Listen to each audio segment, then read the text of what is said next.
Hi అండి అందరికీ, నేను మీ శాంతిని. మా తమ్ముడైతే మా ఊర్లో ఉండే అడవికి వెళ్ళి మామిడికాయలు కోసుకొచ్చాడండి. చాలా మామిడికాయలు. ఇంకా వాటిలో కొన్ని మామిడికాయలు అయితే చాలా తీయగా కూడా ఉన్నాయి, కొన్ని మామిడికాయలు చాలా పుల్లగా ఉన్నాయి. ఇంకా మామిడికాయలు చూడంగానే సమ్మర్లో మనకు గుర్తొచ్చేది ఊరగాయ. ఇంకా మా అమ్మమ్మ అయితే ఇంకా అన్నిటినీ ఒక పెద్ద డీస్లో వేసేసి బాగా కడిగేసి టవల్తో తుడిచి ఆరబెట్టేస్తూ ఉందండి. మామిడికాయలు అన్నిటినీ టవల్తో తుడిచి బాగా ఆరాల. ఒక్కరోజు అమ్మున్నా మనకి ఊరగాయ పాడైపోతుంది త్వరగా. ఇలా మామిడికాయలు అన్నిటినీ తుడిచి మంచంలో అయితే ఆరబెట్టేసిందండి ఒక గంట పాటు. ఆరిపోయిన తర్వాత మనకి చికెన్ కొట్టుకునే మొద్దు ఉంటుంది కదా, ఇంకా మొద్దు మీద కత్తితో అయితే ఇలా ఊరగాయ ముక్కలన్నీ కట్ చేసుకుంటా ఉంది. ఎలా కట్ చేయాలా అని మా తమ్ముడికి అయితే చూపిస్తుంది. ఇంకా మా తమ్ముడైతే ఇంక ఊరగాయ ముక్కలన్నీ కట్ చేసేసాడండి. ఒక 70 కాయల దాకా ఉంటాయి. అన్ని కాయల్ని ఒకే సైజుగా మా తమ్ముడే కొట్టేశాడు ఫాస్ట్గా.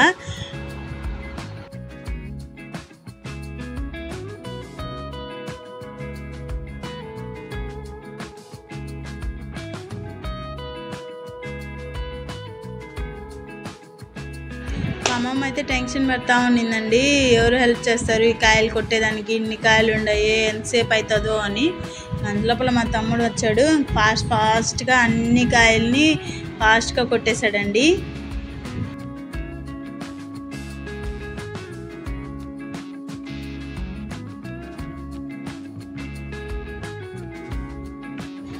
ఇంక ఇలా అన్ని కాయల్ని కొట్టేసిన తర్వాత ఇంక మా అమ్మమ్మ అక్కడే కూర్చొని ఆ కాయ లోపల జీడి ఉంటుంది కదండి, ఆ జీడి తీసేసి ఆ జీడి కింద కొంచెం పేపర్ మాదిరి వస్తుందండి, అదంతా చాకుతో గోకి తీసేస్తుంది అనమాట.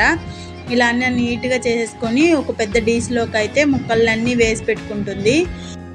ముక్కలుగా కట్ చేసుకున్న ముక్కలన్నిటినీ ఒక పెద్ద డీస్లోకి అయితే దబ్బర్తో కొలిచి పోసుకుంటుందండి.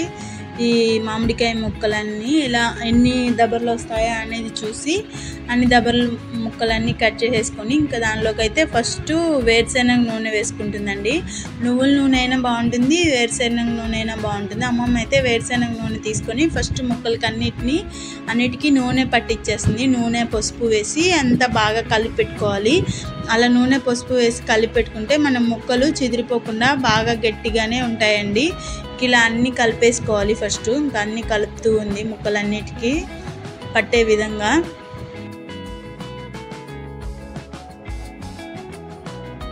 ఇలా ముక్కలన్నిటినీ కలిపి పక్కన పెట్టేసుకొని ఇంకో డీస్ తీసుకొని ఏ దబర్తో అయితే ముక్కలు కొలుచుకున్నామో ఇంకా అదే దబర్తో 1.5 దబర కారం అయితే వేసుకునింది.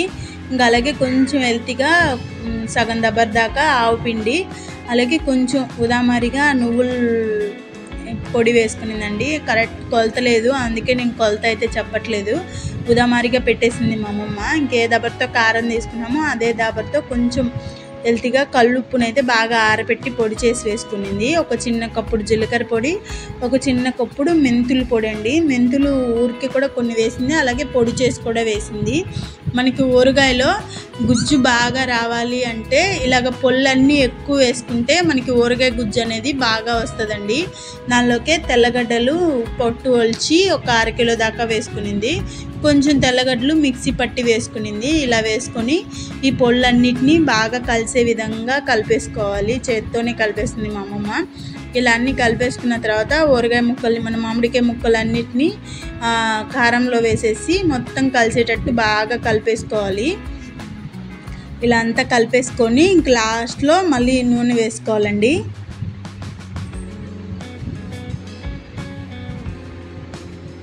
చూసేదానికైతే బాగా ఎర్రగా భలే ఉంది చూడండి. ఒక పెద్ద డిష్కి అయితే అయింది. ఇంక ఇలా అంతా కలిపేసుకొని మళ్ళీ ఇంకొక లీటర్, ఫస్ట్ 1 లీటర్ దాకా వేసుకునింది. మళ్ళీ 1 లీటర్ దాకా నూనె వేసుకొని ఇంకంతా ఒక బకెట్లోకి అయితే తీసి పెట్టింది.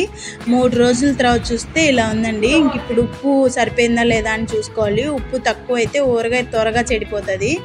ఇలా ఉప్పు సరిపోయిందా లేదా అని చూసుకొని మళ్ళీ కిందిది పైకి, పైది కిందికి ఇలా కలిపేసి మన జాడీలోకి తీసి పెట్టేసుకుంటే మనకి ఎన్ని సంవత్సరాలైనా ఊరగాయ అనేది చెడిపోకుండా చాలా టేస్టీగా ఉంటుందండి. మేమైతే టేస్ట్ చేసాము, చాలా బాగా నచ్చింది. మీరు కమెంట్ చేస్తే ఇంకొకసారి పర్ఫెక్ట్ కొలతలతో ఊరగాయ అయితే చేసి వీడియో పెడతానండి. ఇదైతే ఉదామరిగా అమ్మమ్మ ఇంట్లోకి ఊరగాయ పెట్టేసింది. వీడియో నచ్చితే లైక్ చేయండి. బాయ్.